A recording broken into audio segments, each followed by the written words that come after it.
नमस्कार। मैं डॉक्टर प्रदीप सरवदे आप सभी का हार्दिक स्वागत करता हूं।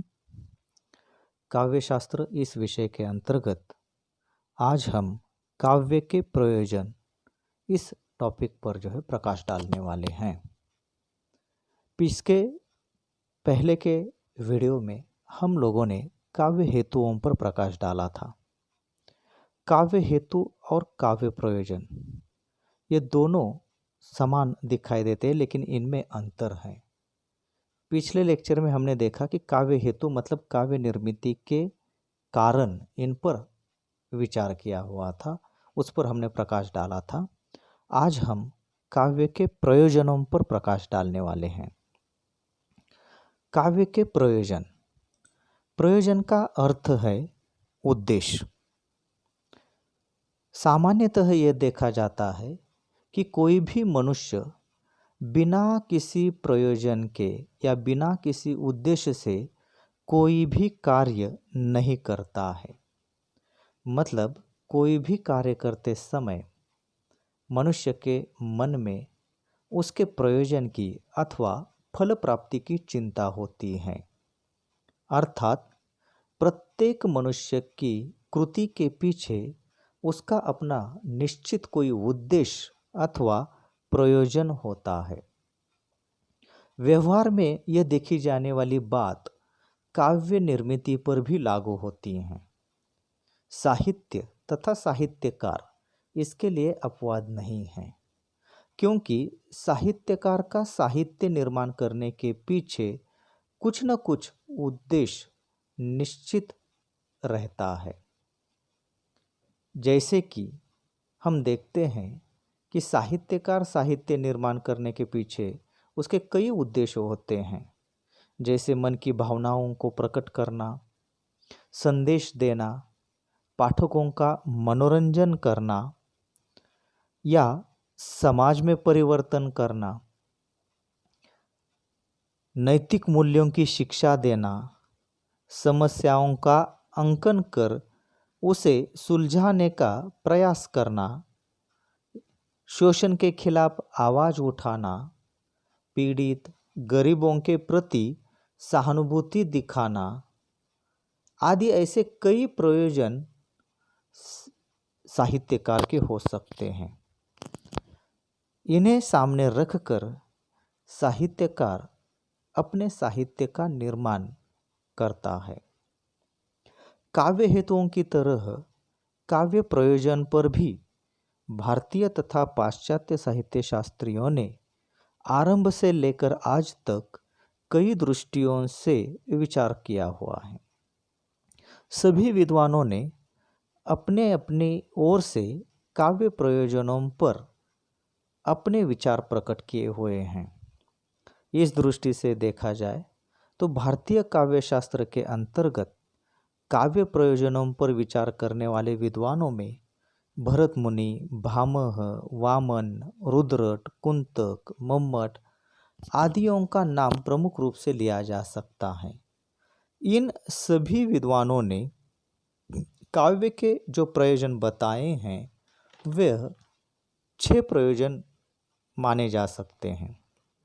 इनमें पहला जो है वह है यश प्राप्ति, दूसरा अर्थ प्राप्ति, तीसरा व्यवहार ज्ञान, चौथा अमंगल या अनिष्टता का निवारण, पांचवा लोकोत्तर आनंद और छठा कांता समेत उपदेश या मधुर उपदेश।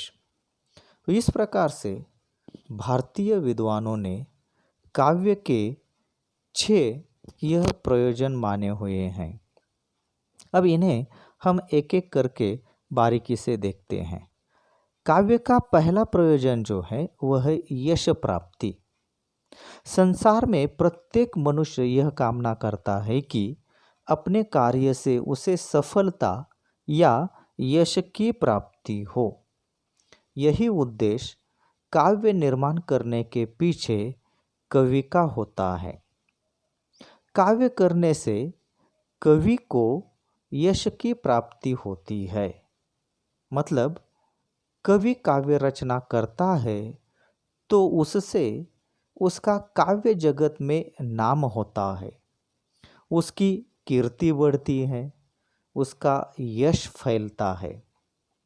कवि मनुष्य होने के नाते मर्त्य होता है, मतलब कवि जो है वह अपनी मृत्यु के उपरांत भी काव्य के रूप में अपना नाम और अपनी कीर्ति पीछे छोड़ जाता है।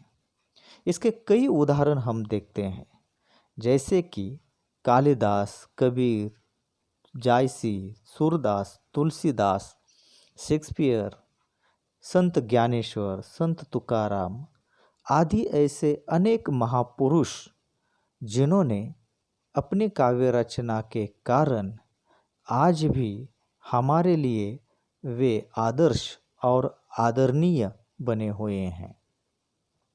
जब कवि काव्य का निर्माण करता है तब वह उसके अंतःकरण में कहीं न कहीं यश या सफलता की सुप्त भावना उसमें छिपी हुई रहती है। यही यश की प्राप्ति कवि को काव्य रचना करने के लिए प्रेरित करती है और इसलिए यश प्राप्ति यह काव्य का प्रयोजन माना गया है। मतलब कवि अपने काव्य रचना के द्वारा काव्य जगत में अपनी सफलता, अपनी कीर्ति, अपना यश फैलाना चाहता है और यह उसकी इच्छा ही उसे काव्य रचना करने के लिए प्रेरित करती है। इसलिए यश प्राप्ति यह काव्य का प्रयोजन माना गया है। दूसरा प्रयोजन है अर्थ प्राप्ति। कवि भले ही आत्मसंतोष के लिए काव्य रचना करे, फिर भी उससे उसे धन या अर्थ की प्राप्ति होती है। दुनिया में अर्थ को अधिक महत्वपूर्ण स्थान दिया जाता है। अर्थ यानी धन या पैसा, इसे संसार में बहुत अधिक महत्वपूर्ण स्थान है। इसलिए कवि भी अर्थ प्राप्ति के लिए अपने काव्य का निर्माण करता है। प्राचीन काल की बात यदि हम देखते हैं तो प्राचीन काल में कवि राज दरबारों में आश्रय लेकर काव्य रचना करते थे। उसके लिए उनके आश्रयदाता उनके भरण पोषण की व्यवस्था करते थे और उन्हें पुरस्कृत करते थे। ऐसे कवियों को आश्रित कवि या राजकवि या दरबारी कवि के रूप में जो है कहा जाता था। हिंदी साहित्य के रीतिकाल को यदि हम देखते हैं तो रीतिकाल के अनेक कवि ऐसे आश्रित या दरबारी कवि के रूप में जो है रहे थे। कवि बिहारी तथा आचार्य केशवदास इनका उदाहरण देखने योग्य है। इन्होंने अर्थ प्राप्ति के उद्देश्य से ही काव्य निर्माण किया हुआ है। बिहारी जी का यदि हम उदाहरण देखते हैं तो बिहारी को एक दोहा लिखने के लिए एक सोने की अशरफी दी जाती थी। तो यहाँ हम देखते हैं कि पुरस्कार प्राप्त करने के लिए या अर्थ प्राप्ति की दृष्टि से ऐसे राजकवि अपने आश्रयदाताओं के दरबार में रहा करते थे और अर्थ प्राप्ति के उद्देश्य से ही काव्य रचना करते थे। लेकिन आज कवियों के आश्रयदाता यानी राजा महाराजा तो नहीं रहे, पर काव्यों की बिक्री करने से अर्थ की प्राप्ति उन्हें हो जाती है। अतः काव्य अर्थ प्राप्ति का एक साधन बन जाता है। इसलिए अर्थ प्राप्ति यह भी काव्य का एक प्रयोजन माना गया है। इसका अर्थ यह नहीं है कि सभी रचनाकार केवल अर्थ प्राप्ति के उद्देश्य से ही काव्य रचना का निर्माण करते हैं। इसके लिए यदि हम उदाहरण देखें तो कबीर, संत कबीरदास, सूरदास, संत तुलसीदास, भक्ति काल के ऐसे अनेक कवि हैं कि जिन्होंने सामाजिक सुधार तथा भक्ति के दृष्टि से काव्य का निर्माण किया हुआ है। इसके पीछे उनका उद्देश्य केवल ईश्वर प्राप्ति या ईश्वर की भक्ति करना तथा समाज में सुधार लाना, यह उनका उद्देश्य रहा है। तो यहाँ हम देखते हैं कि कुछ कवि या रचनाकार ऐसे रहे हैं कि जिनका उद्देश्य अर्थ प्राप्ति करना यह भी रहा हुआ है। अब हम काव्य के तीसरे प्रयोजन की ओर आ जाते हैं। काव्य का तीसरा प्रयोजन है व्यवहार ज्ञान। व्यवहार ज्ञान मतलब यहाँ हम देखते हैं कि संसार में मनुष्य को संसार का व्यवहार या जिसे हम लोक व्यवहार कहते हैं, इसका ज्ञान होना आवश्यक माना जाता है। काव्य या साहित्य से लोक व्यवहार का ज्ञान पाठक को अवश्य हो जाता है।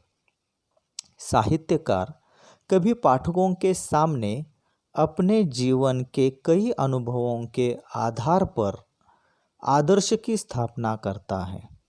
उसे जो बौद्धिक ज्ञान या शिक्षा उसे प्राप्त होती है, उससे वह समाज की अनेक समस्याओं का सुलझाने का प्रयास करता है।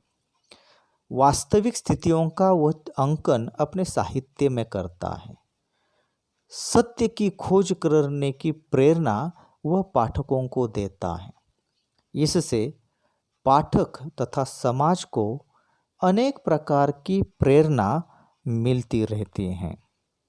जैसे कि भक्तिकालीन कवियों का यदि हम उदाहरण देखते हैं, तो भक्तिकालीन कवियों ने मतलब संत कबीरदास, सूरदास, जायसी, तुलसीदास, मीराबाई आदि कवियों के कारण तत्कालीन जो सामाजिक रीति रिवाज, सामाजिक व्यवहार आदि जो परिस्थितियां रही हैं, यानी तत्कालीन सामाजिक, राजनीतिक, धार्मिक, सांस्कृतिक परिस्थितियों का उचित ज्ञान पाठकों को उनका साहित्य पढ़कर होता है।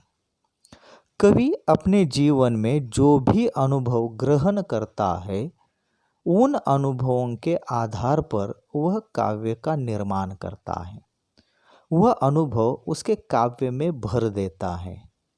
उसके अनुभव से समृद्ध काव्य को पढ़कर पाठक अपने अनुभव ज्ञान को समृद्ध बनाता है और उन्हें भी व्यवहार ज्ञान की प्राप्ति होती है। मतलब साहित्य या काव्य पढ़ने से पाठक के व्यवहार ज्ञान में वृद्धि होती है और इसलिए व्यवहार ज्ञान यह काव्य का प्रयोजन माना हुआ है। इसके आगे के जो प्रयोजन हैं हम दूसरे वीडियो में देखने वाले हैं। धन्यवाद।